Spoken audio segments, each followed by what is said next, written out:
Praise the lord. మన ప్రభువైన యేసుక్రీస్తు నామంలో మీ అందరికీ నా హృదయపూర్వకమైన వందనాలు. ఈ రోజు దేవుని జీవవాక్యము కొలస్సీలకు వ్రాసిన పత్రిక 1వ అధ్యాయము 11వ వచనము. ఆయన మహిమా శక్తిని బట్టి సంపూర్ణ బలముతో బలపరచబడవలెను. Colossians chapter 1 verse 11. Strengthened with all power according to his glorious might. ప్రియ సహోదరి సహోదరుడా, దేవుని వాక్యం సెలవిస్తుంది, నీవు సంపూర్ణ బలముతో బలపరచబడవలెను.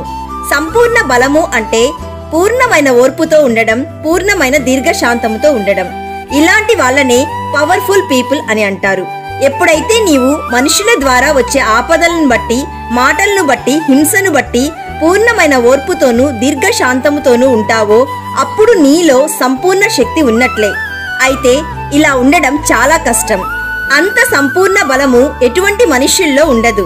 అంత శక్తి సార్వభౌమాధికారి, సర్వాంతర్యామి అయిన మహిమగల దేవుని దగ్గర నుండి మాత్రమే పొందగలము. కాబట్టి నీ కష్టాలలో, నీ బలహీనతలో, నీ శ్రమలలో దేవుణ్ణి ప్రశ్నించొద్దు. ఏ మనుష్యులను దూషించొద్దు. సర్వాధికారి అయిన యేసయ్యకు ప్రార్థన చెయ్యి.